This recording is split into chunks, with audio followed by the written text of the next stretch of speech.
everybody. Welcome to another episode of Limited Resources. This episode number 579. My name is Marshall. I'm one of your Limited Resources, and joining me on the line all the way from Denver, Colorado, it's Luis Scott-Vargas. Luis, you feeling prepared for the split this weekend that you're playing? You put in the work. I know you've been putting in the work all week. See, look, you're making fun of me. I've got the 11 Rivals matches for the Rivals League coming up this weekend. But the reality of the situation is this is historic. The format has not changed for months.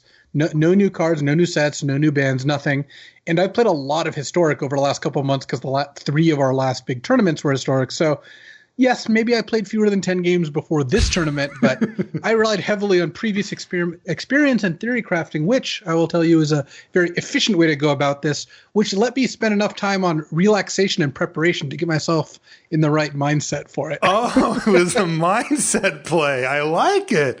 That was a good turn. I can tell that, by the way, that just came to you in the last few seconds of your little rant. Yes. You're like, theory crafting is where I'm going to land. And then you're like, oh, but also mental health mindset coming in. I'm relaxed. Well, I hope you do well either way, Luis. And we'll be doing coverage of it this weekend as well. With CFB, it's going to be Cedric and I. And then Amazonian and Eduardo are the other couple of commentators there. So that'll be cool.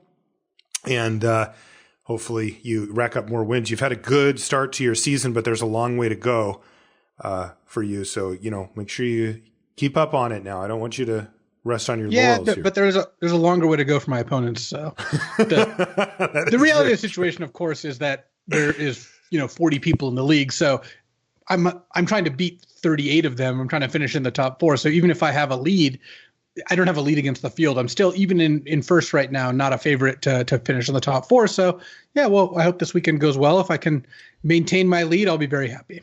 All right. Well, good luck with it. And everybody who's listening, you can tune in. That'll be on Saturday and Sunday there, the 16th and 17th.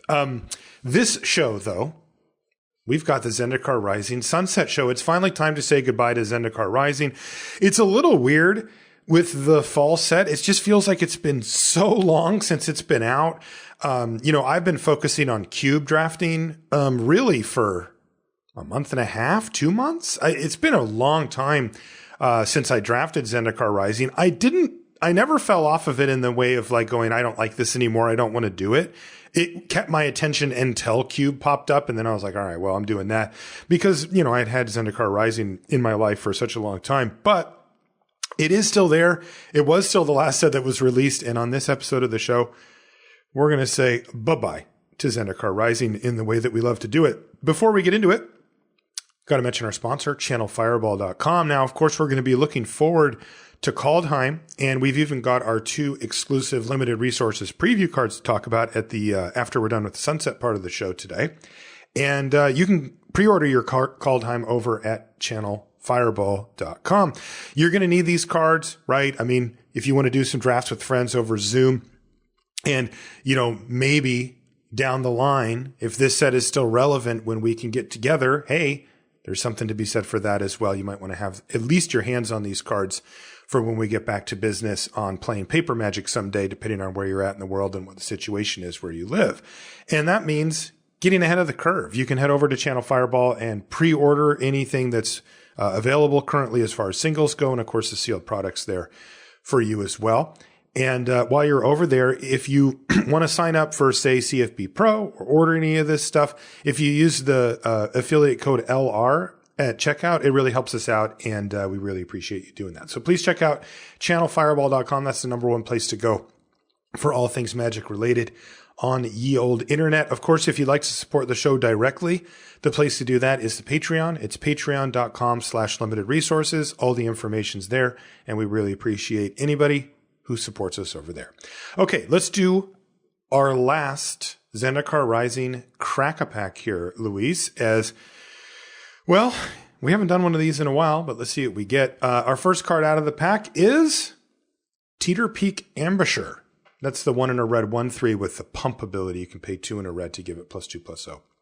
I didn't hate Teeter Peak Ambusher. Oh. I thought that it gave you decent-ish stats in the early game, at least for party. Like it got you a warrior into play, and then later in the game it could take down like a 3/3 or a 5/3 without too much incidence. I mean, when you're trying to make Ardent Electromancer work, that's the 3-mana 3/2 wizard that gives you mana equal to your party count. You needed things like Teeter Peak Ambusher in order to do that. That's right. Yeah, it added to the mana count and then also could be cast off of it if you already had the other 2 drop down or whatever.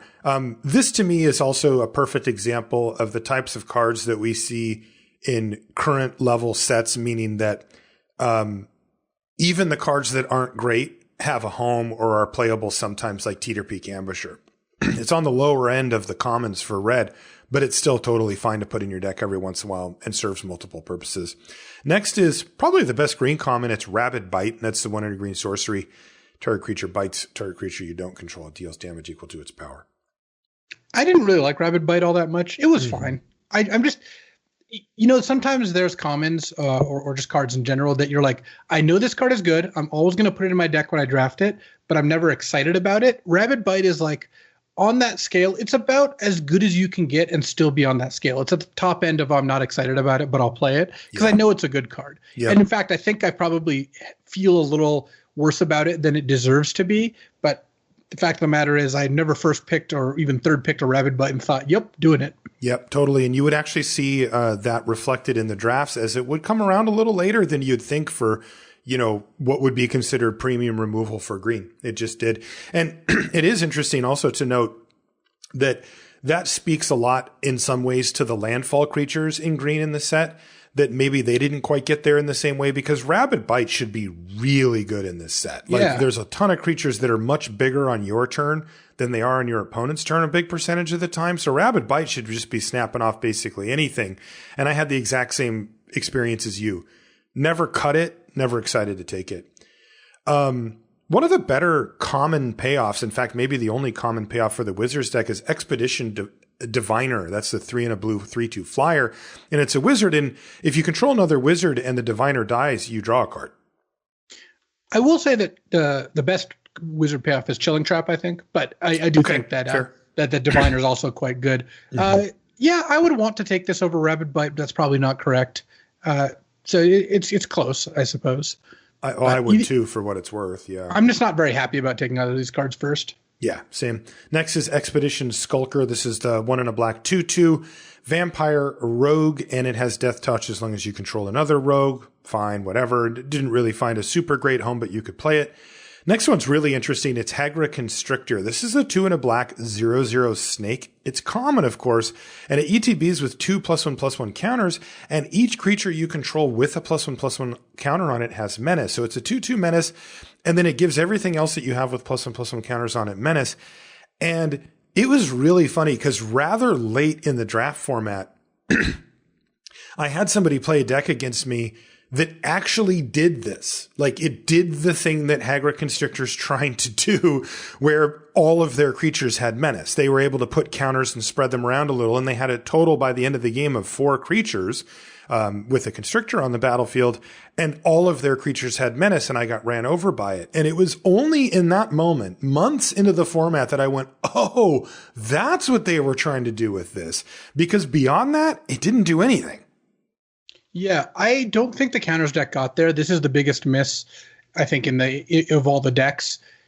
Red Green Landfall, I think, was also a miss, but at least if you got all the cards, it was kind of a functional deck. Yeah. I really didn't see the Black Green counters deck ever be functional. I don't think I ever put Hagra Constrictor in a deck or played against it. Yeah, it felt more like a 2/2 for 3 than anything else, rather than this like sick enabler that you could do. Again, one time in the whole format, I saw it do its thing. Next is Cascade Seer. This is the 3 and a blue 3/3. When it ETBs, you scry X, where X is number of creatures in your party. It's also a wizard. Bread and butter, common, whatever. Borderline playable, sometimes makes the cut, sometimes doesn't. Next is Mesa Lynx, card that really didn't get there, although you'd think it'd be okay. It kind of didn't have a home. This is the 1 and a white 2/1, and it's just a cat. And that's the first kind of speed bump that you hit with Mesa Lynx, is that it doesn't add to your party count or any type of tribal stuff. That ended up being a really big knock against these types of cards.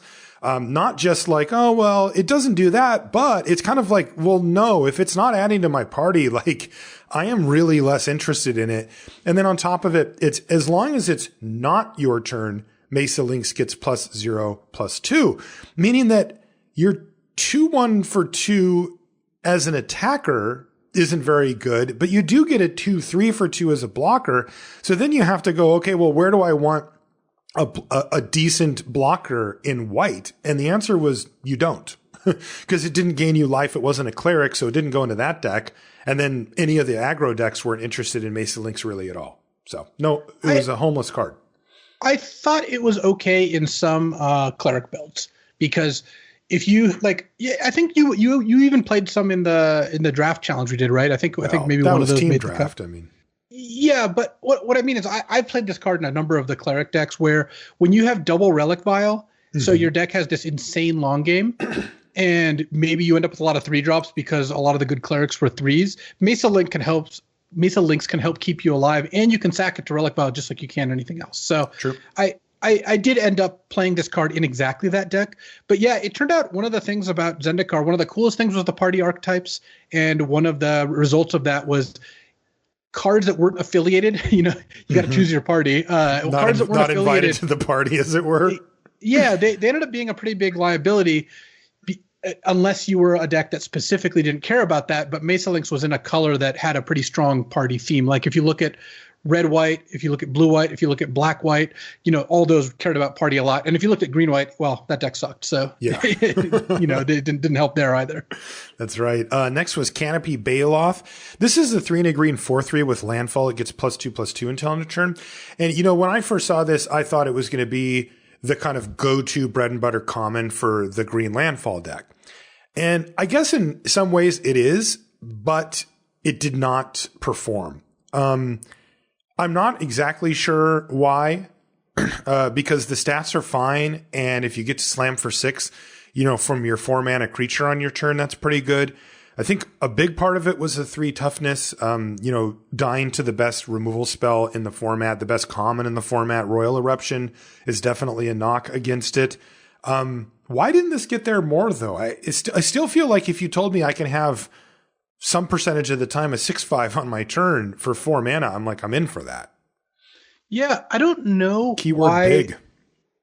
I don't know why these cards didn't get there. I think part of it was the efficient removal. Nahiri's Binding, Deadly Alliance, like these cards did a pretty good job. Expedition Skulker, the rogue that's got Death Touch for 2 mana. Like this card just dunks on the Expedition Baloth, right? You or Canopy Baloth. Like you play that, and you play the Baloth, and your opponent has this 2-drop that's been sitting there and just ready to block you as soon as you attack. You don't really kind of get all that far. Chilling Trap also can kind of make a mockery of green creatures in general. I just don't think that's where it was. And it wasn't powerful enough to go over the top of like the kicker strategies with Rooster Drakes. It was just doing something that was fundamentally too fair. Even though 4 mana for a 6/5 attacker is a good rate, don't get me wrong, there was some pretty powerful stuff going on. And sometimes you didn't hit your land drop. Sometimes you weren't the one attacking. It just was just not quite there. And I guess just that's the sort of thing where creature sizing and how powerful decks aren't obvious on the surface. And we certainly didn't give this as low a grade as it deserved, because looking at it in the context of, hey, look, just a list of cards, kind of hard to tell that this would not be there. Yeah. I think one of the big weaknesses was the 3 toughness, in the sense that when you didn't hit your land drop, it almost couldn't attack, because it almost always was facing a favorable block of some sort by that point in the game. And if it's only good if you're hitting your land drop on the turns that you hit your land drop, and they can just throw a random creature in front of it and then you miss your land drop and it can't attack, that's probably the death knell. Next is Prowling Felidar. Similar stuff here. 3 and a white for the 2/3 with Vigilance, Landfall. This one gets a +1/+1 counter rather than the temporary pump. The card that I think of when I see Prowling Felidar is Into the Royal. The ability to just send this card back into hand after they spent their 4 mana for a 2/3, which is not up to par. They hit their land drop to make it a 3/4 Vigilance, which is like 4 mana, 3/4 Vigilance. Sure. Okay. I'd probably put that in my deck, I guess. Again, both the Canopy Baloth and the Felidar here have no party affiliations either, so that matters. But then if they get that land drop again, now they've played their 6th mana, right? This is where they're starting to run out of guaranteed or, likely land drops every turn. And then the thing gets bounced. Ugh, it's a disaster. And you have to play the land first so that you make sure to get the counter for combat. Then if they bounce it, you've already used your land drop for the turn. So if your best case is tap out 4 mana again, play a 2/3, go, you're on turn 8. Like, that is not good. And now you're averaging getting the counter on it once every other turn, and that's too slow to be good. And I felt like that pattern played itself out over and over. Yeah. Just, again, they don't have to be in red and green. The landfall cards just didn't get there. Right. Expedition Healer, 1 and a white, 2/2 with Vigilance, and it gets lifelink as long as you control a cleric. And critically, it is a cleric itself as well. Very solid common. This is what you wanted instead of the Mesa Links. It's just you wouldn't always get as many of these as you wanted. That brings us to the uncommons. Our first one is Iridescent Hornbeetle. That's the 4 and a green 3/4. And at the beginning of your end step, you get a 1/1 insect creature token for each +1/+1 counter you've put on creatures you control this turn. This tried to be a build around, and even a good build around, in that it's also just a fine creature. It's a 3/4 for 5. So if you're getting this build around level upside off of it, you could be quite happy. But it's another one that, while occasionally an insect would show up here or there, it just so rarely did its thing consistently or in like a really meaningful way that it just didn't get there either. Yeah, these cards just weren't good enough, I don't think. No. Core Blade Master, boy, talk about a miss here. This is the 1 and a white 1/1 double striking core warrior, and it says equipped warriors you control have double strike. So at its surface, you think, okay, I could do something with this. 2 mana 1/1 double strike's not that far off of rate, and any pumps, any augmentation, any counters, any equipment make it freaking awesome. But what ended up happening was you really wanted to look for equipment. And not only was there not a ton of equipment, some of it cost certain colors of mana that you might not be able to cast with the Blade Master, but on top of it, it wasn't that good. Like the equipment just wasn't great to make this thing work. So the thing that happened, now that we're talking through this, I'm realizing that a lot more of the Zendikar stuff missed than I would have expected. Kind of interesting. Yeah. But well, I guess what matters more is that enough stuff hits. Mm-hmm. Like, yes, landfall missed, equipment missed, +1/+1 counters missed. But I don't think of Zendikar as a set full of misses. I think about, party worked out well, kicker worked out well. These are the things that Wizards, clerics, rogues, right. Yeah, all the tribal stuff worked out well, and that was enough. Like, each color had enough things that worked out well that no color felt completely left out in the cold. Green was probably the one that had a lot of the misses, right? Because it was part of the landfall deck and a +1/+1 counters deck, and those both missed. But green was really strong in the kicker deck, and that's enough to make me feel like that it actually worked out pretty nicely. So I think that in general, when you look at cards like the equipment stuff, when it all worked out together, your equipment cards were better than average cards, right? You ended up in a spot where you were able to combine Core Blade Master and equipment, another creature, and like your thing's punching above its weight class. But when you look through the payoff here, the payoff is not high enough to justify what happens when you draw this card without equipment, and certainly not enough to justify the fact that the equipment was just bad. I think if the equipment were better on its own, we'd be talking a different thing, but that's just not where it was. Right. Next card, and our last uncommon, is Tangled Florahedron, which is the 1 and a green 1/1 that taps to add green, but you can also play it as a land that ETB's tapped and makes green mana. So this, of course, was one of the kind of jaw-dropping headliners, not Tangled Florahedron, but these flip lands, these spell lands. Yeah. Oh yeah, everyone was lining up to get autographs from the old Tangled Florahedron. Is that what he's sitting there waiting for? Is his line of autograph seekers?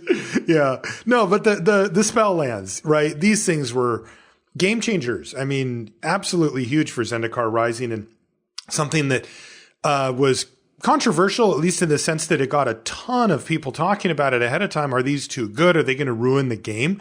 Right? I mean, there was a lot of people that were really worried that cards like this were pushing too close to the edge of you have perfect mana all the time, and taking away that variance can lead to skill level winning too much and making the game less accessible for newer players, etc. I mean, it kind of goes down the line when you start to push these boundaries about what is a spell versus what is a land. Yeah, well, we're going to get to kind of run that back at Kaldheim here. We're seeing, the double-faced cards continue, and it'll be interesting to see where those land as well. But yeah. I did like the double-faced cards. That was another big one, by the way. The fact that double-faced cards, there was enough of them and they were loud enough and impactful enough that those took up a lot of our space in terms of, ooh, this is cool. To give you an example of a set that had something that was too loud, Ikoria, I think cycling was loud enough to the point where it drowned out a lot of the cool stuff that was in Ikoria. And look, I know some people love Ikoria. Some people love every set. I'm definitely not saying you shouldn't do that. But I think that cycling was loud enough that it dominated enough of not only the conversation about Ikoria, but like how it felt to play and draft Ikoria, that it was detrimental to the overall experience. Whereas Zendikar hit pretty nicely, where the good stuff was good enough to give you something to do and kind of distract you from the bad stuff, but it wasn't so good that was the only thing that existed. Yeah. What about the Florahedron itself, like in relation to the Crack-A-Pack here? Do I remember that you were a little bit down on the Florahedron as we? I didn't love the Florahedron. Part of it was a flip card that's a land and a creature that taps for mana ends up being bad in a lot of the same situations. So if you look at a Coom Warrior, right, the 6 mana 4/5 trample, that's a 6 mana 4/5 trample is worse than a 2 mana 1/1 that taps for a green. I think in terms of just absolute card value, you'd always rather have in your deck, right, or just about always a 2 mana 1/1 that taps for a green than a kind of dorky big drop. But I think a Coom Warrior is a card that actually does more for your deck, because when you want a land, it's a land, and when you want a big expensive chonker, it's a big expensive chonker. And Florahedron, when you want a land, it's a land, sure, but when you don't want a land, you don't really want a 2 mana 1/1 that taps for a mana either. So yeah, it was good. I mean, it was good. I always played it, but I thought it was just not super exciting. Yeah, it's funny because what it really does is flip that paradigm backwards, where if it's in your opening hand and you could cast it, you would want to do that to take advantage of the ramp. But then the cost for that was, if you drew it late in the game, it was basically a land, or chump blocker or something. And that just was so much worse than any of these more expensive cards that actually mattered. Our rare, Lotus Cobra, 1 and a green, snake. It's a 2/1 with landfall, make a mana of any color.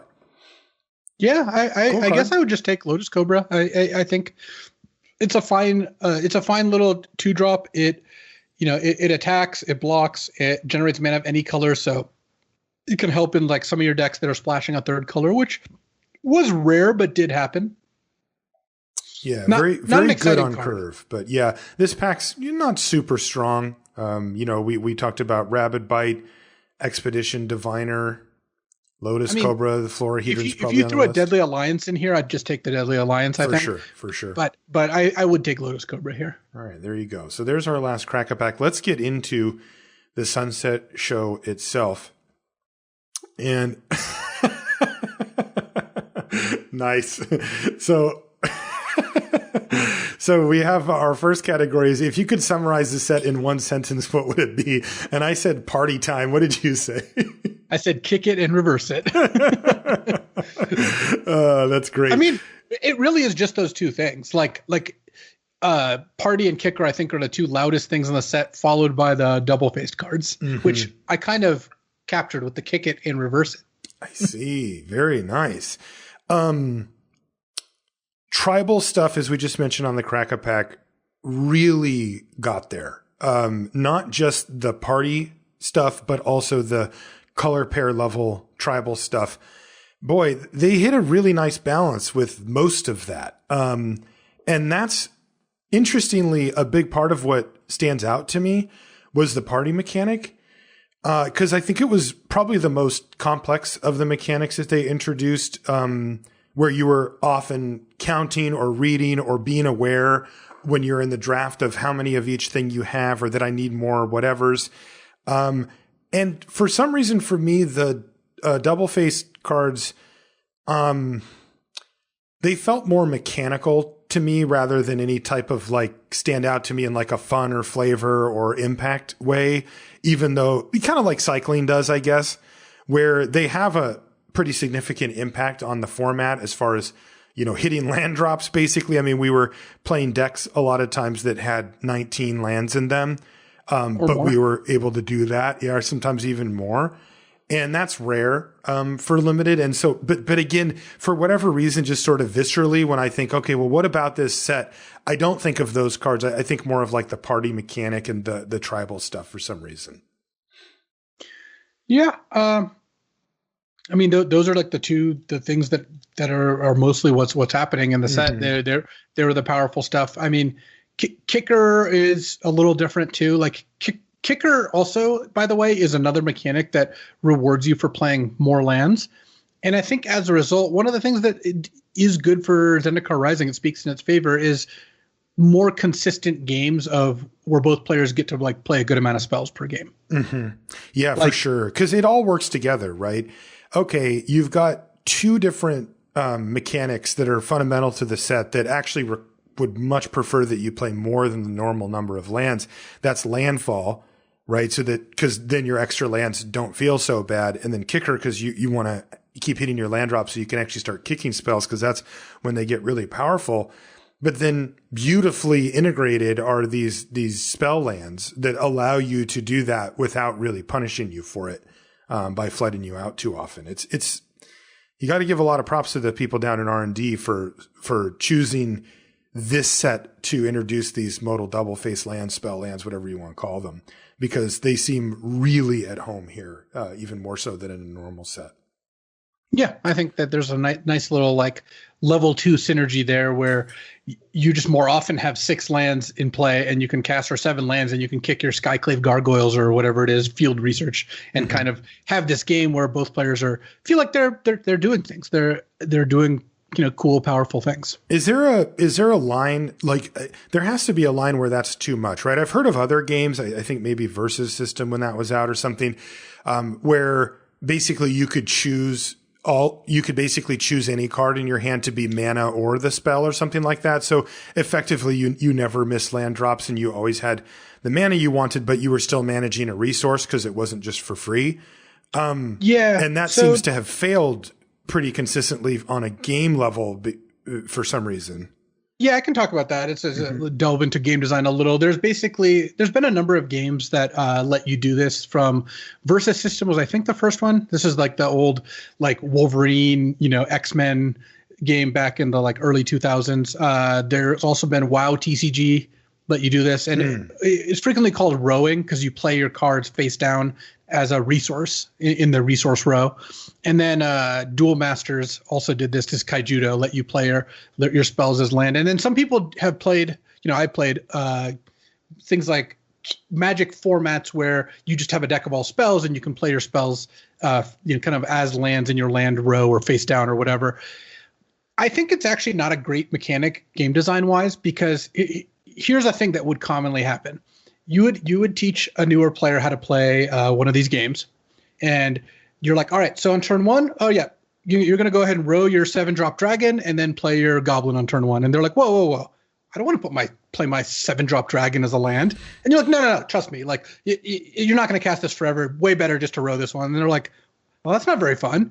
And it's not a good start. It's like in Magic, if you teach a newer player, all right, turn 1, you're supposed to play your Sheevan Dragon face down, and this is your land.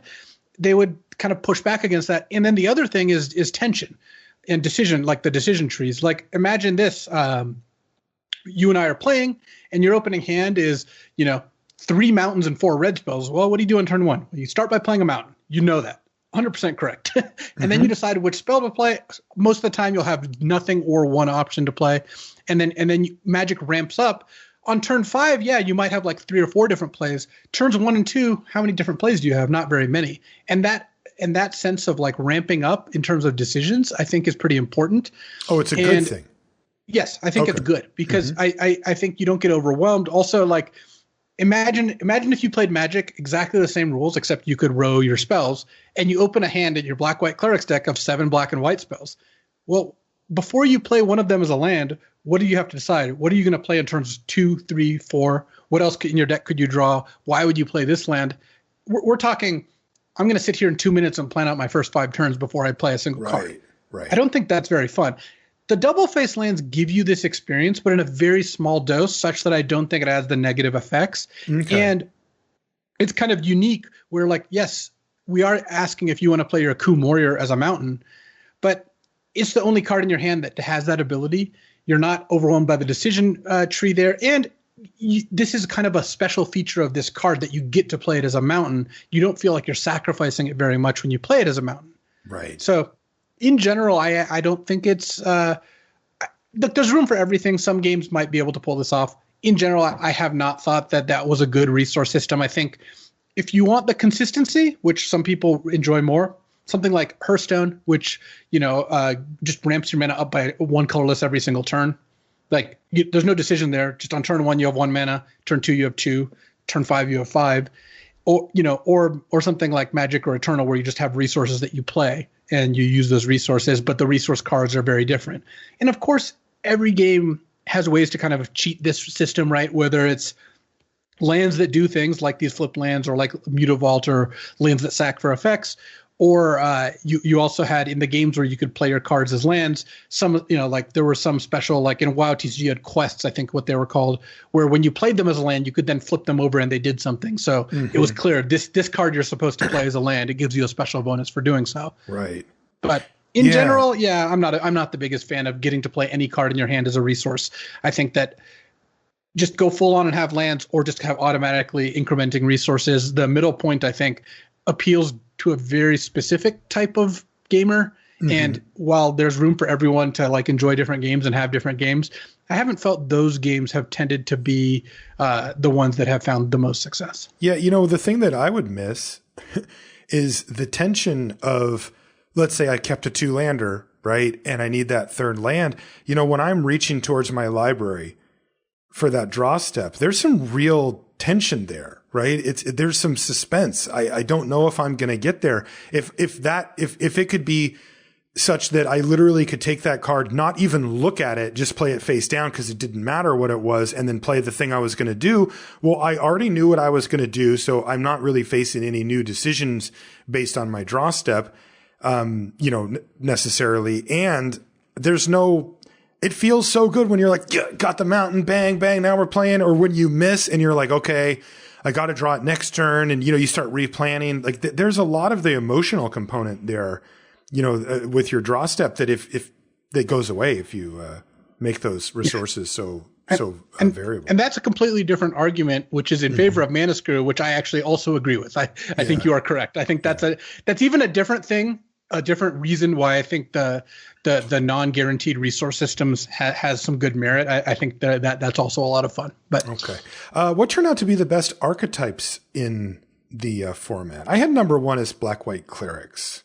That was definitely my favorite. I think Blue-Green Kicker was also a really good one. I actually think a good Blue-Green Kicker deck was probably the best, just because it still had early plays, but its late game was unimpeachable. Like, it's just really hard to beat a successsion of kicked into the Royals with a Roost of Drakes in play, and Marasa, dude getting those things back. So Blue-Red Wizards could be really good. Blue-Black Rogues and Red-Black Party.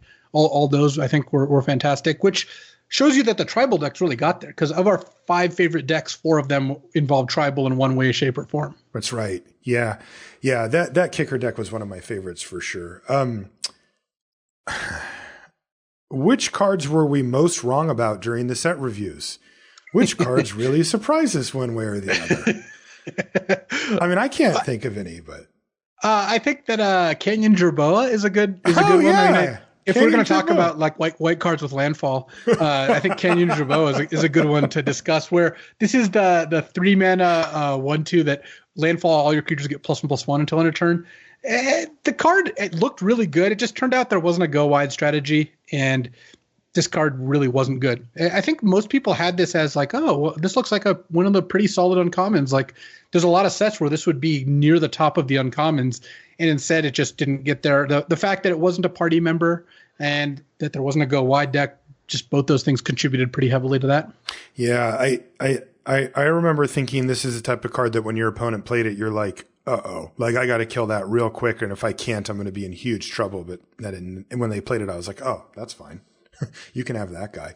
And of course, we'll talk more about Felidar Retreat in a different category. What were some of the most underrated cards in the set? One card that I really ended up playing a ton of copies of later in the draft format was Glacial Grasp. That was the 2 and a blue instant tap a creature. It stays tapped and you draw a card and mill them for 2. This was one of those crossover cards that we talked a lot about in the early part of the format, like Mind Drain and this one. There's the green one too, where they kind of tacked on a bunch of random extra stuff that wasn't super consequential necessarily to the card, like the extra milieu for 2 on this one. But that ended up being relevant in some decks and ended up playing a bigger part. I ended up liking this card a lot more, particularly in the Wizards deck. The Rogues deck liked it as well. And again, this is because they took that extra step of adding in, a few extra lines of text that didn't necessarily seem super, super obvious. And I found that it usually pulled its weight, giving you the card back and keeping a creature off your back for a while. I think similar to this is Mind Drain. I think Mind Drain actually might be my number 1 most underrated card. I think so. This is the 2 and a black sorcery. They discard 2 cards, they mill for 2, they lose a life, and you gain a life. Mm-hmm. And this one ticked all the boxes. It put a bunch of cards in our graveyard for rogues. It gained you a life for your life gain cleric decks, and it was also just a 2-for-1, just on its face, just a straight up 2-for-1. So Mind Drain worked out really nicely, kind of for the same reasons as Glacial Grasp. Yeah, and the other thing that one of the reasons I ended up really liking Mind Drain was because of Kicker. Because a lot of people would keep the cards in their hand that they could have cast without Kicker, thinking, okay, well, next turn I can kick it, or in 2 more turns I can kick it. And rather than have just a 3/2, I want to have the bounce or whatever. And then they lose those cards, right? And and also people were very incentivized to play the lands out of their hand because of landfall and because of Kicker in the set. So you would often get 2 straight up spells with it, if they had 2 or 3 cards left in their hand, where before in other sets, sometimes people hit 5 mana and they're like, I'm kind of good at that. And they don't really need to play lands much beyond that if they thought you might have a Mind Drain. But in this set, even if they knew you had it, they're kind of damned if they do, damned if they don't, right? It's like, if they're landfall deck, they have to play their lands. If they're not and they're trying to hit Kicker, well, they kind of still have to play their lands. So they're just kind of screwed to it. So I really like that part of it. It just seemed to fit in the format. And then if we rewind all the way back to the very beginning of the format, Luis, there was a couple of category of cards and then a specific card that took a little while to maybe get the full recognition that they deserve. First were the spell lands, and you and I were very early on those. Right in the set review, we were like, I'm going to play as many of these things as I can. But I remember in the first weeks of the format, you would see them go way too late and people wouldn't play enough of them or prioritize them quite highly enough. But that did happen fairly quickly, and perhaps even quicker than that was your buddy, the Stonework Pack Beast. Yeah, Stonework Pack Beast is the 2 mana 2/1 that's all party types, and it could also even filter mana, 2 colorless, add a mana of any color.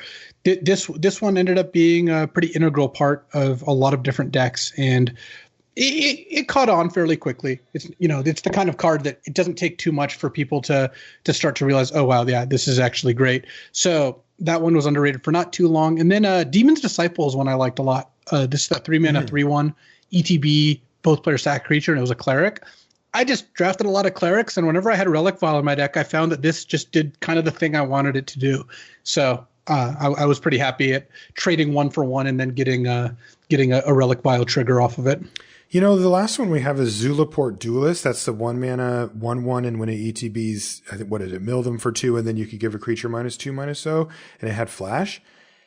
And this card ended up being better than it looked. I thought it would be kind of a throwaway, but the continuation of playable 1-drops it's just a staple now that the 1-drops in sets are much, much better than they used to be, and something that you really need to consider. But I'm also basing this off of the data that we saw from 17lands.com, and they had Zulaport Duelist pretty damn high on the list of the commons as far as how it helped your win percentage. And that surprised me a little bit, but also this card was able to put out some pretty good blowouts where you could actually use it as a removal spell and then get some incidental mill, and then it had a relevant creature type as well. So I guess I'm not floored by that, but still, if you used your 1 mana, and to flash this thing in and eat a creature or, change a combat math or whatever, that's really powerful. That's like a blue swords to plowshares, basically. Well, I think what it really speaks to more, and this is something that people don't get as much experience with in limited as they do in something like constructed, is how good 1-mana spells are. Because a 1-mana spell fits into any point in your curve where you have an excess mana. It's very easy to leave up in the case of Chilling Trap or Azulaport Duelist as a combat trick. And it's like a 2-mana spell, for example, is more than twice as hard to fit in on a turn than a 1-mana spell. And it continues on because 1-mana spells can help you even out any turn. Where imagine turn 5 and you have like a 4-drop and a 3-drop. You in a 1-drop, you can now play the 4 plus the 1 and have a maximally efficient turn. Next turn, if you draw a 3-drop, you can play 2 3-drops, or you draw a 6-drop, you just play that. So yeah, 1-mana spells that do something it's funny, they tend not to be as good as you might think they need to be good, but people also tend to really like playing the dorky 1-mana cards that don't do anything. So it's a tough balance to strike. It is.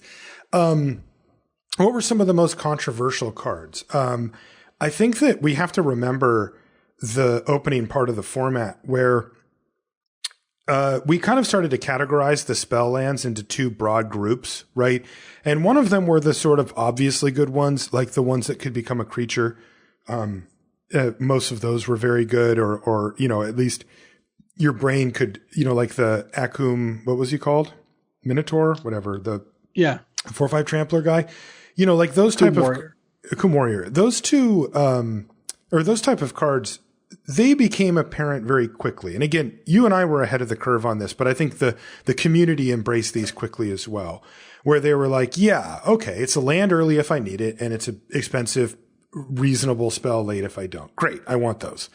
But then the discussion started to turn towards the spells, right? The stuff that had a less impactful, think Bane Veil or Salundi Vision or whatever it's called. These type of cards that are like cards that you'd like to have in your deck. They're fine. They do something. And then they're also have the land component to them. And these generated a ton of discussion. Do you count them as a land?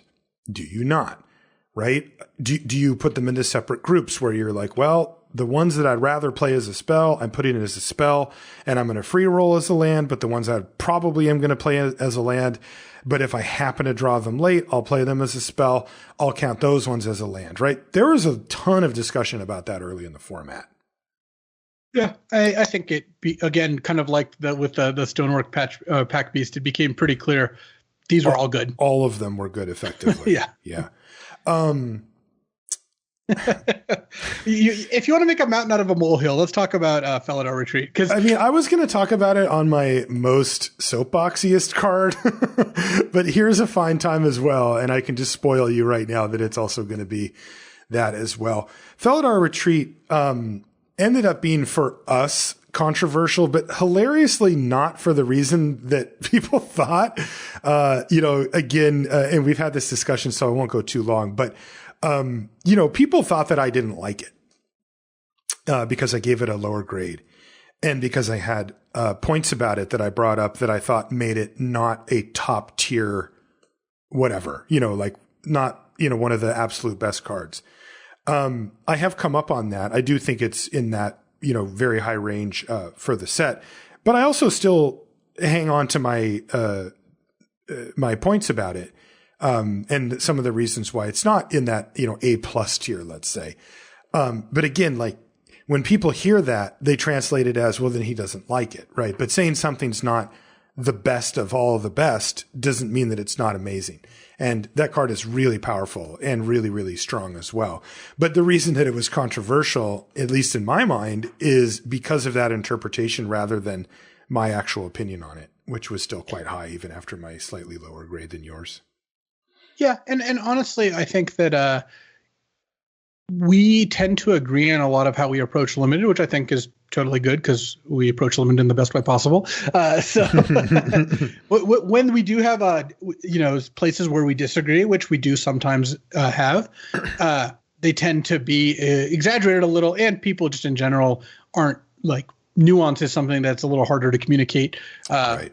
You're now officially a streamer again. I think you've probably experienced more of this recently, where people aren't looking. They're asking you, is this card great or terrible? They're not asking how good this card is, but Is it great or terrible? It's kind of binary, and that's not that's not really how we tend to approach things. So yes, I think Felidar Retreat, I think it is closer to what I was saying than what you were saying, but I was saying it was an A to A plus, and you were saying it was like an A minus, and the more we kind of get into it on that, the more it seems like we're talking an A versus a D, when that's just not really what the conversation was about in any way. Right. And in some ways it's interesting because as much as I groan about it, I really do kind of relish the opportunity to have these discussions, because this to me is the interesting part about it, right? If a card's obviously good, then we will say that and we'll move on.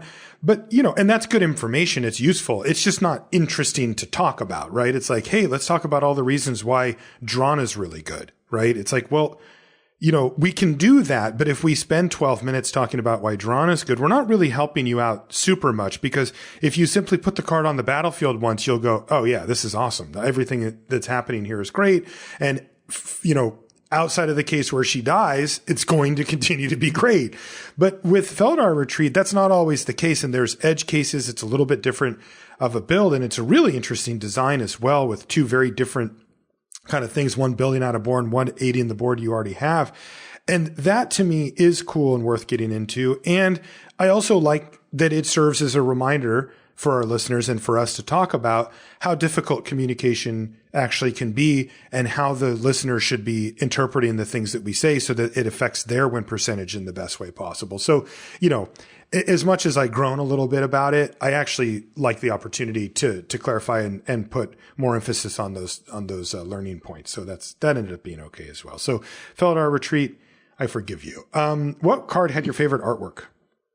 I like Soul Shatter. This is the 2 and a black. They sack the most expensive creature or planeswalker.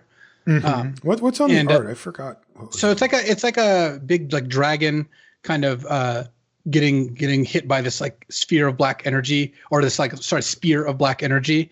But I really like the composition of the piece. There's all these hedrons, the dragon's tails in a circle around the kind of lance, and it just overall is, I think, a really cool piece. So that is by Wiley Beckert, and I really like the artwork. Really sweet art, yeah, very, very nice. My favorite one was Royal Eruption. Actually, it might be the first red card I've chosen, but boy, it's really tough. This is by Campbell White, by the way, and to me, when you get handed the art file for the burn spell of the set, particularly the common burn spell, I don't even know what they say anymore, right? It's like fiery, explosion-y, lightning bolty. It's like, it just has the same tropes over and over and over and over. And this one does fit. I mean, you're not going to mistake what's going on with it. But I just thought that Campbell took this challenge of doing something that's been done a lot of times in Magic and really kind of just made it the best version of that you could do. And I think that that's a really hard thing to do for an artist. And I thought the execution was effectively perfect by Campbell. So well done there, and great artwork. Luis, get your baseball bat. I'm going to throw you a nice big softball here. What were the best build-around cards in the set? I mean, number one is very clearly Roost of Drakes. This is a card that every time we were asked on Twitter, hey, what should I pick here? We joked it should just always be Roost of Drakes. We were going to make a bot, right? Yeah. Just take Roost. Okay, I'm going to actually zoom this out a little bit here. Is this the best build-around uncommon we've had? It's tough. You put me on the spot here, because I think if we went back and looked, it would probably be in the top 5. But I'm sure there's a couple other cards. The stupid Zenith Flare is actually better.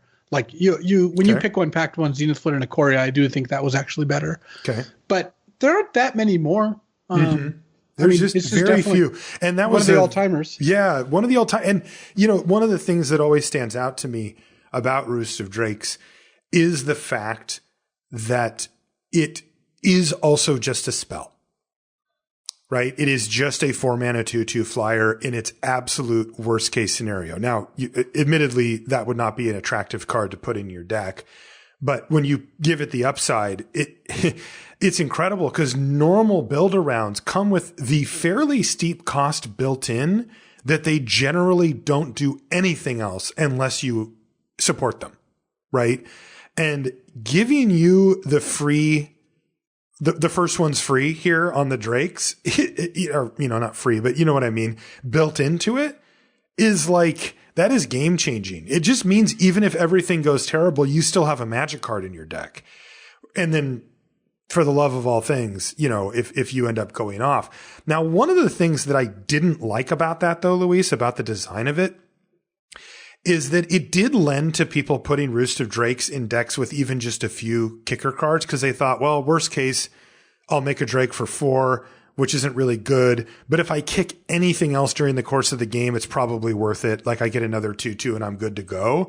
And that meant that the dedicated blue-green kicker decks that this thing would have been at home in, say, if it was 2 mana or 3 mana, but without the you get a Drake part of it, they didn't get it as a hold of it as often as you'd think because other colors of decks would take it and just have a few kicker spells. Yeah, I'm not crying too many tears for the blue-green kicker decks that got robbed of a Roost of Drakes, but yeah. Well, what if it was 2 and a blue Roost of Drakes, but you didn't get the Drake? Is I guess what I'm saying. Like if it just had kicker? No. It doesn't have kicker. It's just an enchantment, and it says whenever you kick a spell, you get a 2/2 Drake. Because that would already be really good, right? Yeah. It's just people wouldn't be sniping it and putting it in their like random Wizards deck with a couple of Into the Royals, Yeah, but I think that you correctly identified what put this card over the top, which was it wasn't dead, even if that didn't mean you should put it in your random blue decks that had 2 kicker spells. The fact that in the kicker deck it gave you kind of the first shot for free. Yeah, I mean that was pretty good. Also, it did feel obscene if you happen to be in the kicker deck and had a card that cared about kicker on the battlefield or whatever, and then you kick this, the Lull Mage or whatever, the looting, the Merfolk Wizard guy, you're just like, this is stupid, right? Like you're kicking a kicker spell, you're getting advantages from that, you're getting the 2/2. But anyway, Roost of Drakes, the GOAT. Now, I did also put, though, Relic Amulet. I wanted to bring this one up because you highlighted this one in the set review, and I was much lower on it than you were at the time. And you were totally right. This card ended up being an absolute all-star in the blue-red deck.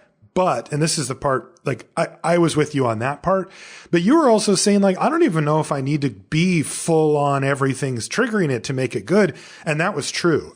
You could play this in quite a few different decks, actually, that weren't even necessarily Wizards in it, still could pull its weight. Yeah. And that is a feature I like out of some of the build-arounds where it doesn't require full dedication to be good, because I think that, yes, you do have more people sniping things from you that you like wish you were hoping to wheel or whatever, but having a card be more generally useful and then give you an extra payoff if you're really dedicated is like a kind of more player friendly way to go about things, right? Where your card works at a 7 out of 10 level and that's good enough. But then if you put in that extra effort and it works at a 10 out of 10 level, you feel like you got there. Yeah. And it leads to fewer times when that card's just sitting in somebody's sideboard because they didn't get there and it just doesn't do anything ever. Was this a Prince or a Pauper set? I think this was a Pauper set. I don't think you needed rares to compete. In fact, when we were looking at the best rares, there's some good ones, but it's not like you if you didn't have a rare, you thought you were hugely behind or anything. Right. Plus, it's going to be hard for any set that has Royal Eruption as one of the commons to be too rare dependent. I mean, that card is really good. Yeah, totally. And you do see that the better the common removal, the more towards Pauper it goes. What was the It's a Bad Card, but I Love It Anyway award winner for you?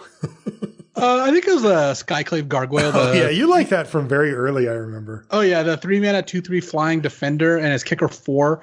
And if you kick it, it gets 2. Or Skyclave Sentinel, you kick it, it gets 2 ++1 counters on it. And as long as it has a ++1 counter on it, it can attack as if it didn't have defender. I don't know. I'm a sucker for 7-drops. Yeah, you are a 7-drop artifact. Mine, I don't know if this is actually a bad card, but maybe it just was. Sure-Footed Infiltrator. That's the 3 and a blue 2/3, and when it hits the opponent, you draw a card and you can tap a rogue to give it unblockable.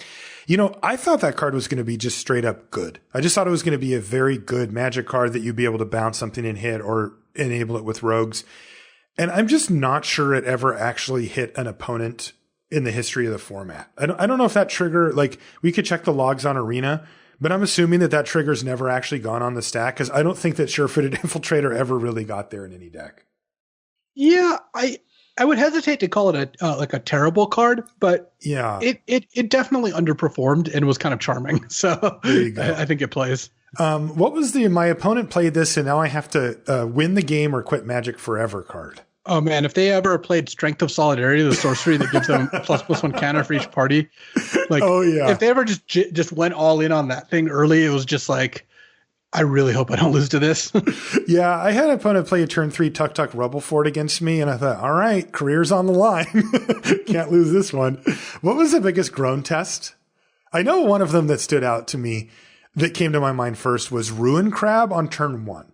Right? You're playing a slower deck, right? Maybe you don't have that removal spell in hand, or maybe you're blue-green kicker or something. They're like, Ruin Crab, go. You're like, no! I'm totally going to lose to this because I can't get this stupid thing off the battlefield. There is just this like feeling of tension when they go turn on Ruin Crab where you're just like, oh crap, I'm under this incredible pressure. You kind of feel like you're you're the adventuring hero trapped in the room filling with water, and you're like, oh man, this is filling so quickly. How am I going to get out of here? Ruin Crab does feel like that, where if you don't immediately have a way to kill it, every turn they're milling you, you're looking at what they've milled, and you're just like, oh man, really? What do I have left? Yeah, that experience was definitely a real one. I thought Soaring Thought Thief had a kind of similar vibe where they would play an early Soaring Thought Thief, and that this is the 1/3 flyer that when it attacks mills for 2, and then as long as they have 8 cards, all their rogues get +1/+0. I mean, obviously this card's great and constructed too, right? And when they played that, it's like, wow, now their deck's gonna work, and this is gonna fuel their deck while also being a threat by itself. Yeah, you were in for a rough time when they played that one earlier. Oh, for sure, and it did have that same impending doom thing. And then we used to. The card that sort of inspired the Groan Test was Overrun back in some core set, because you'd be playing like a normal game of Magic and then they'd be like Overrun and you're like, okay, never mind, the game's over. Ugh. And there actually was a mini version of that feeling along the lines of Overrun here, and it was Might of Marasa. When they kicked it, it gave the creature +5/+5. And I think that there was quite a few times where I was at 6 or 7 life and had a stable board, and my opponent's like, attack with everything. And I'm like, oh no, because only one creature's getting through and all the rest of their creatures are going to die. And I'm like, don't do it. And then they play this super pump spell that gets an extra 5 in, and you end up losing. Thankfully, that didn't happen too often. What was the most frustrating, quote, bad card to lose to? I think Akum Hellhound was one that I really didn't like. That's number one easily. Yeah, because what would happen is they would play an Akum Hellhound, and you're just sitting there thinking like, this card's so bad. Imagine drawing it turn 5. And what happens if you miss a land drop? And meanwhile, they're just rolling you. Those are the exact things I think. Yeah, you're like, oh, if I can just survive a couple turns, their deck's going to catch up to them, and they're going to draw more Akum Hellhounds. And some of the times that's what happened and you won, but some of the times, that is not what happened. Oh God, it's so true. It makes you want an emote on Arena or whatever that says like, did you know that sometimes you draw Akum Hellhound on turn 6 and it doesn't do anything? And then right after saying like hello, an in between game, like on the loading screen, like, did you know? Yeah, there you go. One of those little like, you should play 17 lands. Yeah, I had Cliffhaven Kite Sail on there because that card rarely pulled its weight, but occasionally you'd lose to some random thing in the air. But definitely Akum Hellhound is the winner there. This was an interesting one you referenced a bit ago. What was the bombiest bomb of the format? The card you hoping to open up in a draft? So it's funny, we started talking about this and it's like, oh, why don't we check out 17 lands, right? This is a site we're referencing more and more as we've gotten more used to looking at it. And the rare, or the card actually with the highest win rate in the format, if it's in your deck, the delta is Luminarch Aspirant. This is a 1 and a white 1/1 beginning of combat. Put a +1/+1 counter on target creature you control. And if I didn't know any of the data, I would have said, yes, this is one of the best cards in the set because I played with this card in Limited and Constructed, and the card's nuts. It's very good. But I wouldn't have said it's the best card. I would have probably thought, we were talking about Drana and Phylath, 2 other cards which have excellent win rates. And first of all, I think that in this particular case, there's enough data that I'm trusting what 17 Land says and think, yes, I think this is probably just the best card in the set based on the fact that they have a pretty good process and I think their data is good.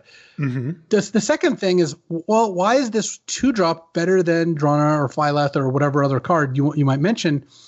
And that's because sometimes you open this and you play it on turn 2 and the game is just over. It ends in 2 turns when they realize you've got now a 5/5. And especially when you start loading the counters on something else. So where if they kill your aspirant, you're left with this, let's say you just got 2 counters onto one of your other creatures. Like that's already a huge edge.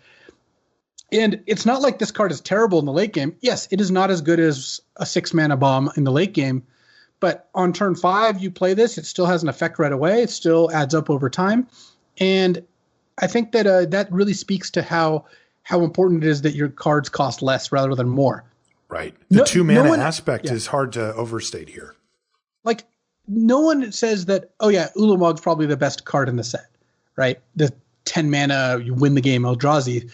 Because at 10 mana, people, I think, correctly realize, like, yeah, there's obviously some formats where 10 drops are fine, but in general, cards that cost 10 mana are just not going to they're not going to decide that many games. Because if your deck is designed to play Ulamog, reaching 10 mana is kind of like once you've reached 10 mana, it means you probably stabilized in a lot of the situations and your deck does its thing. And maybe your deck's good at doing that thing, but whether you have literal Ulamog or you just play like a random 6-drop, you've already kind of achieved your victory condition. Luminarch Aspirant can make it. So what if you kept a hand with just a Swamp of Plains, the one on Flying Lifelink Bat and Luminarch Aspirant, and you don't draw a third land for 3 turns?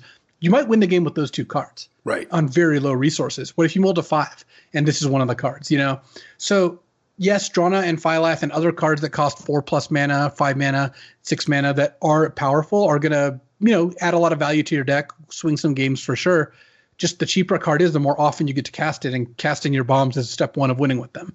That's right. And that's the thing about the 17 lands data is that it is set up to control for basically to control for the times when you don't get to cast the spell because it costs too much or whatever.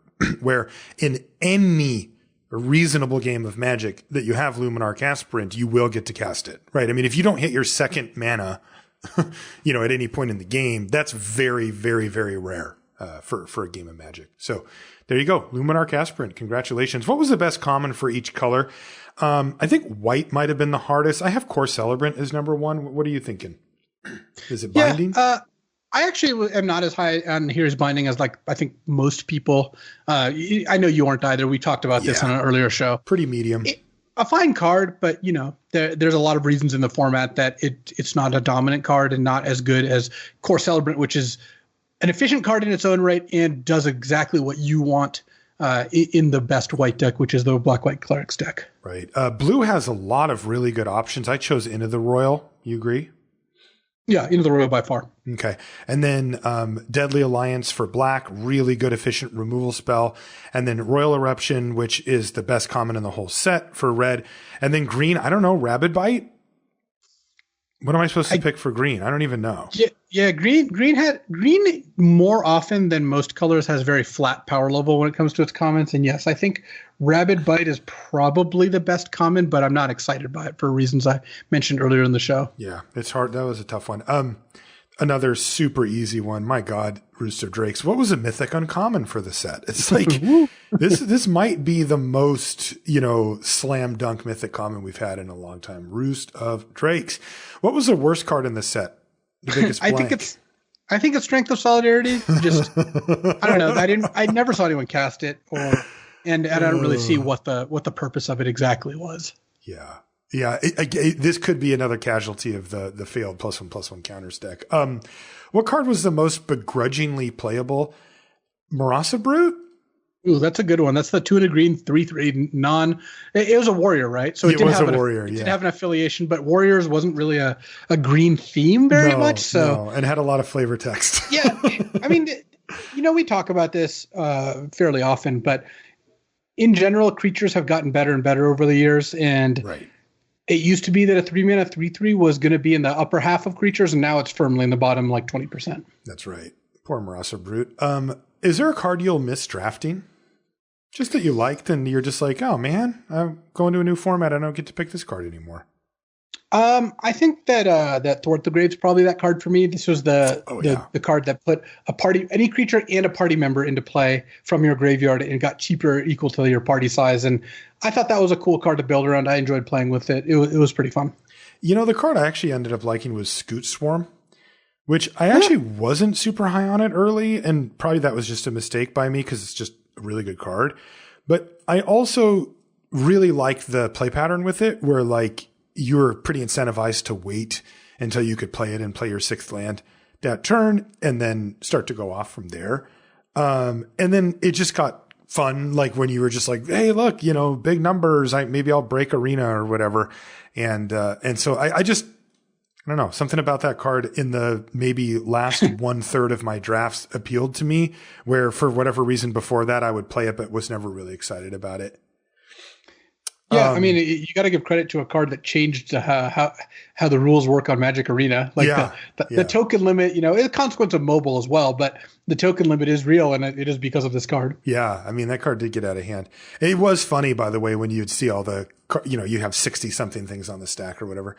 All right, what was the LSV-est card and the Martialist card? What was yours? I mean, for me, it's pretty obvious, right? Yes, it is. Field Research. It's divination.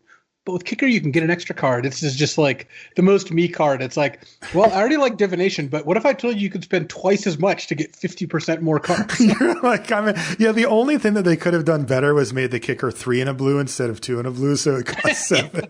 Yeah. They get an underpowered 7 drop in there for you. You know, mine is kind of interesting because, of course, and it does pain me a little bit to turn my back on the, what's it called? The Wizard. The Bounce Wizard, what was his stupid name? Yeah, the Cunning Geyser Mage. Yeah, Cunning Geyser Mage. I adored that card, but I have to say that the card that kind of fit my style the most was actually Maddening Cacophony, which is a really weird one because I didn't actually start playing it until later. But what I realized is that a lot of the types of decks I played actually, it fit perfectly as a win condition because it wasn't enough of a win condition to play on its own. But what you could do is you could draft a bunch of incidental mill cards like the Glacial Grasp that I talked about before and a Maddening Cacophony. And what you could do is you could buy it back with Royal Mage. And if you did that and you were able to kick it one first and then the second time play it for its normal cost, you really didn't need that much incidental mill to make that a win condition and a long-term way to just end the game. And I ended up really, really loving that part. And it felt very my style to kind of make this like slightly too complicated long-term game plan that gave me inevitability on some level and was difficult to interact with. So it ended up being Cacophony that I liked. I would not have, if you gave me 20 guesses, I would not have gotten that for you. Yeah, it's weird because I'm not really such a huge mill fan like that. I don't have, like, I like it. No, it's like the opposite. You like your money, you like it up front. You don't want, right. I might mill them and get no payoff, like, none of this, but nope, Maddening Cacophony, I guess it is. There it is. What was my soapboxiest card? It was Felidar Retreat that we talked about. What card do you still have to read when it's cast against you? Valakut Exploration. That's the like landfall enchantment that like lets you play the exiled card until the turn. One. Yeah. But then it pings the opponent if you don't play it. And I think you can play lands off it, but because it's landfall to trigger it, that seems like it's not going to happen very often. I don't know. It's a weird one. Yeah, you can play the card. So if you have additional land drops, you could, but there wasn't a card that did that. I don't think in the whole set. So you instead it basically nullified itself, and it often ended up just being do 1 damage, maybe a little too often. The one that I always had to read, it wasn't particularly complicated, but it had a lot of numbers and stuff going on. It was Teruju Paragon, which is the 2 and a green for the 3/2. It's a rare, and it lets you, like, it has all the party creature types. It's an elf that has all of the creature types of it. But then when it ETBs, it has a kicker. How much is the kicker? Okay, it's 3. It's only a 2-mana 3/2. And then it's like you get to look at some number of cards from the top of your library and put a card that's a creature card from some of those types or whatever. Or maybe it's shares a creature. I can't remember, but I always forgot exactly what it did. Like, does it let you search up a party thing? Does it matter if it's on the battlefield? Do the cards go on the bottom? All that kind of stuff. So that was a card I always had to read. Just too many different knobs to turn on that one. Okay, well, here's some of the big questions now, Louise. From a design and development aspect, how did this set fare? How are the mechanics? What were some of the wins and the losses? Now, we've covered some of this, but if you were to put it in kind of the big picture, what would you say? I think that it was a good, solid set. Like, this was an above average set for sure. I think it's funny. So someone actually brought up after during the Limmies that like we were affected by recency bias when we're like, yeah, Zendikar was great, you know, and like, well, didn't you say Theros was also great? And it's like, yeah, and I guess the further away we get from a set, the more we kind of forget how good the set was to a degree. So I think that there definitely is that. But after looking at Zendikar again, I think this was not going to be one of the all-time greats, but I think it will be a very well-regarded set. Same. And I can't think of too much that's bad to say against it. I do think that Party was a pretty fun mechanic. It did some cool stuff. They pulled it off. That was a complicated mechanic, and they pulled it off pretty nicely. So I'm pretty impressed with the Party mechanic. It was a cool take on Tribal while also letting there be Tribal decks. So there was Black-White Clerics, there was Wizards, but then there was like, oh, Party, I want one of each. And I thought that was a pretty cool way to approach things. It's becoming clear that Tribal is just one of the best mechanics of all time in Magic. It was an alpha. It grabbed people's hearts and minds then, you know. For more on that, listen to our alpha set review. And it's still just a really good one. Like, Kaldheim is going to have Tribal stuff, right? We already see elves, giants, shapeshifters. And it turns out people like playing cards of the same type together, and there's a lot of cool ways you can explore that. There's tons of ways. Party was another cool way to do that. It added to the flavor of Magic. I think it was good. Oh, good. No, go. I would say Kicker is an all-time mechanic, but it's also like generic enough that Kicker.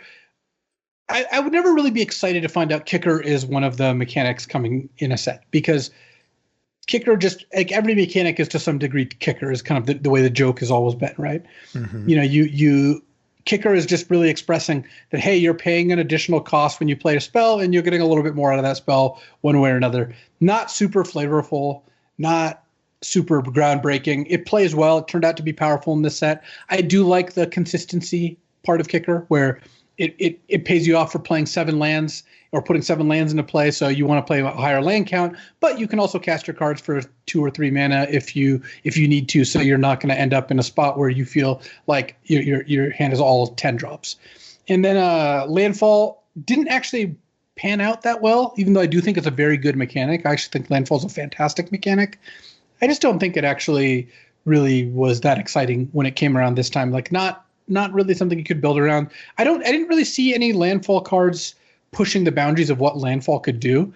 Like, there's just, you know, when Landfall first came around in original Zendikar, you had Step Links, the 1 mana 0/1 Landfall +2/+2, and plated GOP. Landfall, you know, the 1/1 for 2 that had First Strike and got +2/+2 on Landfall.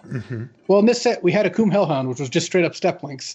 We had Brushfire Elemental, which was a 1/1 that got +2/+2 and had haste and was hard to block. And these are all the same. That none of these things really pushed what Landfall could do or gave you any new expressions of it. So from that perspective, I didn't think Landfall was like a big hit. In fact, I think it probably came out a little bit lower than you'd expect. If I heard Landfalls in a set, I think it would come out on average a little better than it did here. But, yeah, I wonder if there's not that much design space. Yeah, I think that it's so your turn centric, you know? That is the biggest thing with Landfall, yes. Is that it's hard to make a creature with Landfall that's good on defense. But, you know, that is kind of where we ended up on that. And the big win from Zendikar, the part that I thought was the coolest and probably the loudest when you think of Zendikar or when you think of it later, will be the flip cards, the double face cards where you get to play them as a land or a spell. And that led to a lot of cool discussion and learning. And one of the things that I think, to go to the next question, what did this format teach you? I think that resource management and what the value of a land spell is in deck building, in drafting, in the game, I think that was really cool. I think all that was a cool new aspect, and we got to see a lot of discussion about that, and we got to do a lot of learning about it. So I think that the flip cards were a pretty cool part of all this, and I was pretty impressed by how well they pulled those off. I thought that was a really big win for Zendikar. And overall, I guess end of the day, I'm trying to do my best to grade this, like as if I kind of stepped away and looked back. How would this factor, or how would I grade this compared to recent modern sets? Everything in the past couple of years. I would give Zendikar Rising probably a B plus A minus is about where I would give it. Where I am too. Yeah. I think if the +1/+1 counter theme, the equipment theme, these things, kind of the landfall theme kind of panned out a little better, that's where it could raise its grade. But where it landed was still pretty good. Yeah, very, very good. I mean, it's another in what is becoming quite a long line of really solid, really good limited sets, and an impressive run as well to not fall off. The things I learned from it, or what this format taught me, along lines of what you said with the resource management stuff, is that there's some wiggle room there, that they can actually find a balance like this. I wouldn't be surprised to see these modal double face cards, flip lands, whatever you want to call them, become a much, much more common staple going forward. They seem to really add to the playability of the format when done in careful, smaller doses. And boy, that's something that they really don't have a lot of wiggle room on as far as that kind of thing goes.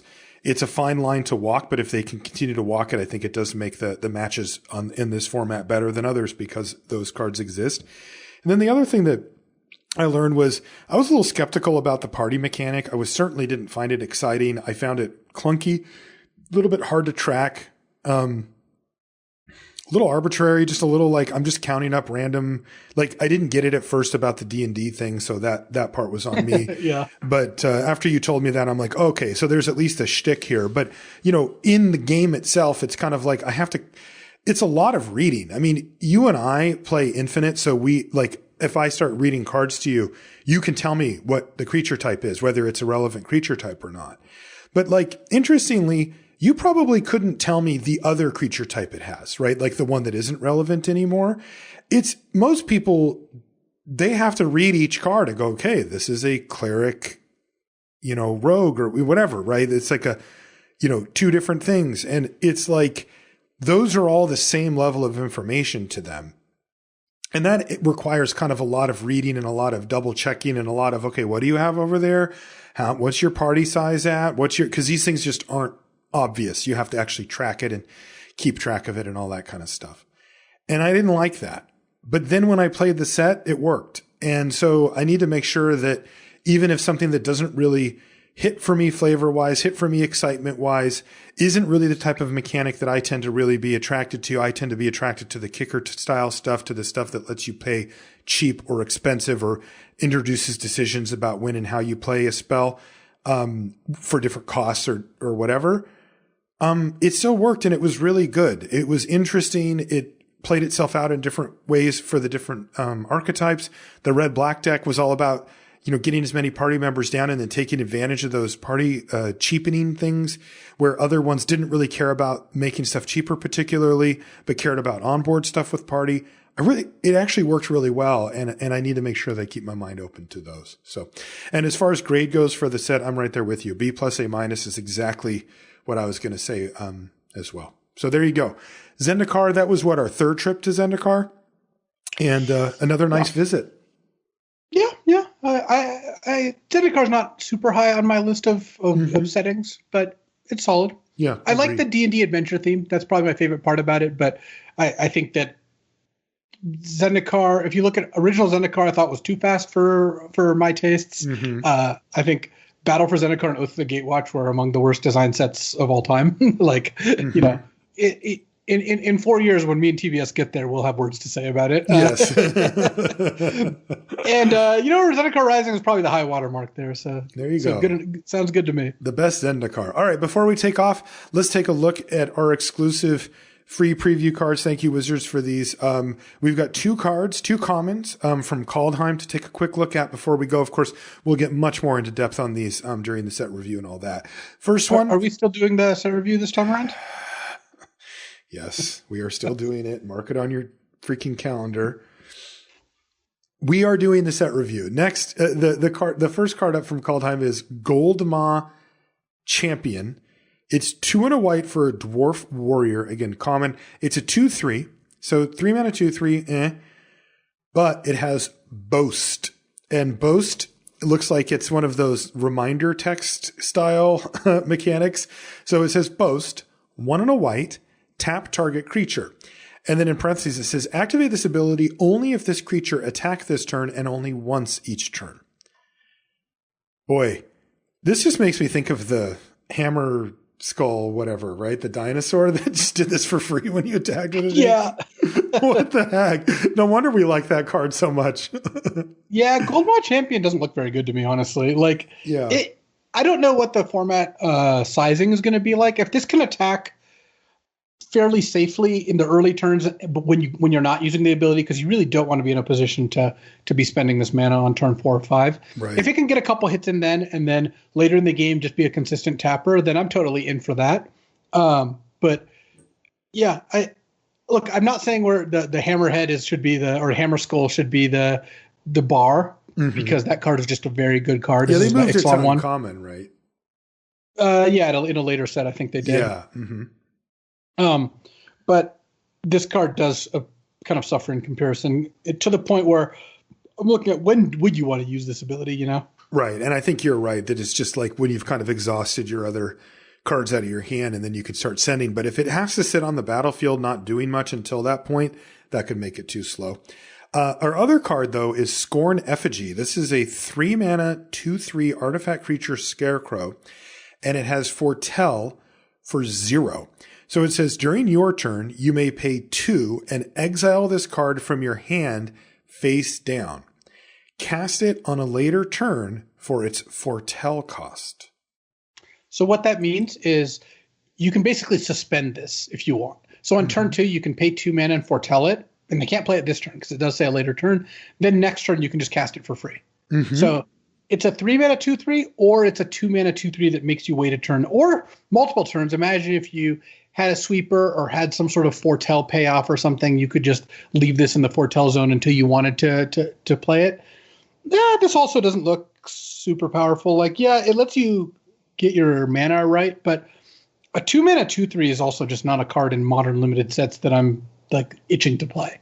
Right. And it doesn't come down on turn 2 either. So yeah, so kind of interesting, but definitely could be dependent on the other types of cards. Like if you have a card that's a payoff that says whenever you play a card from Foretell or whatever, then all of a sudden, these type of cards will be easy to pick up and you can do multiples in a turn because the Foretell cost is 0, So I'm assuming most of them will cost mana otherwise. So kind of interesting and cool stuff to look forward to as we work our way towards Kaldheim. Once the full spoilers out or the full set has been released, then we will be jumping in and doing the set review just as soon as we can. That is going to do it for the show this week. Thank you so much for hanging out for the Zendikar Rising Sunset Show. If you want to find us on social media, I'm Marshall_LR and Luis is LSV, pretty much everywhere.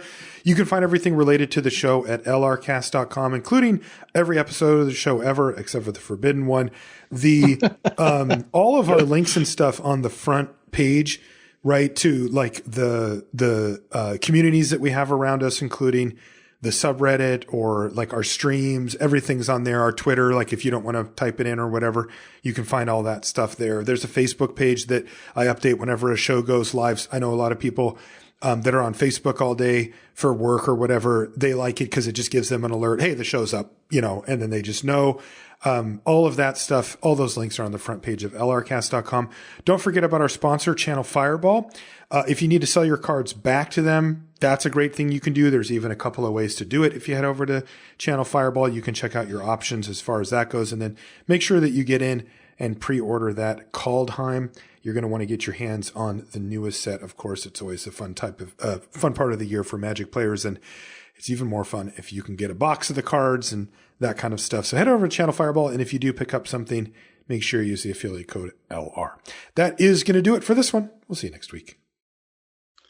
So it's funny, been watching the development of what sets off our dog Julie, because like most dogs, right? If most dogs who get walked, which hopefully if you're a responsible dog owner, you're walking your dog. I know not every single dog requires walks, but on average, I say dogs probably get walked less frequently than they should for their health and sanity reasons than dogs that get overwalked. But like most dogs, she starts to recognize the word walk, right? Mm-hmm. You know, when you say, "Do you want to go on a walk?" Her ears perk up and she just starts jumping all over you like a wild dog. Like she's just doing, like she's got like a spring in her. But she started to associate more and more things where now when I put on my sandals or my shoes, she runs over and is like looking very attentively, but she knows it's not always a walk when I put on my shoes, but it's like way more of a signifier than me like sitting on the couch. Right. Mm-hmm. But then if I grab my wallet and my keys, she starts to get less excited because I don't take those when I take her on a walk. I don't bring my wallet and my keys. Oh, that's great. But if we start saying, Julie, do you, and then she's like laser focused, like ears perked up, eyes staring at you, not moving. And if I say, do you want to go on a walk? Obviously she like loses it, goes nuts. If I say, do you want to be a good dog? She's just like, nah, I'm not interested anymore. She'll just like, she'll stand down. And it even extends to if I ever grab my daughter's bike, she knows she's getting a walk because 100% of the time, you know, I'm never going to turn down a 2-for-1. Yeah, exactly. You know, if I'm gonna walk one beast, I'm gonna walk all the wild beasts. You know, like might as well get the max number of energies out. But it's really funny because sometimes Julie gets juked where, you know, she sees me doing something and thinks like the worst actually is we have her like leash and harness in like a little like a bin under a bench. But that's also where I keep some of my winter stuff, like not the same bin, but next to it with like my gloves and my hat. Mm-hmm. And sometimes I'll go in there to get like my gloves or my hat and she'll just start thinking, ooh, and she'll run over and be like, but it's like, sorry, you're getting juked here. And I always wonder like what associations dogs end up having to things that are good or bad. Like, you know, cats always do this with when they hear the can opener, right? They hear the can opener and they're like, oh, wet food, doing it. And yeah, like, totally. And also animals have really good hearing in general, much better than humans. So like, you know, Julie's the same way because she also knows she does get wet food as a treat every now and then. So if I start popping the top of like a tuna can, she's just going to gallop from wherever she is in the house, you know, and be like, huh, what's going on here? It is incredible. But then there's a lot of things that they just ignore, you know? Yeah. Because those things don't have meaning to them. Like they have realized like, you know, they hear, the noise for like the tea kettle, like that doesn't interface with them in any way. So they've routed that back down to zero. It's obviously a survival instinct, you know, to start to associate things with rewards or punishments. And right, you know, when they associate a sound with a reward, they're really in for that. And with a punishment, of course, they get like scared or whatever. And it's funny because we do the same thing. Like, I don't know, like I'm sure I don't know how much you play with like the sounds on, for example, but if you hear the pack cracking sound from the start of the draft on Magic Online, I'm sure that some part of your brain gets that little association of like, ooh, it's time. It's time. Yeah. I turned that off probably for that reason. Yeah. It's kind of like you know, what used to be the opening song to Game of Thrones before it got excised from our collective memories. So well, like, it never goes out of my memory because you were constantly humming it on your stream every time, but well, not anymore. God, that was just another big tragedy, wasn't it? In any case, I just find it funny that the dog has gotten more and more like more and more things kind of like give her clues as to what's going to happen next. And at the end of the day, we're all just trying to figure out what's going to happen next, right? It's true. That's dang true.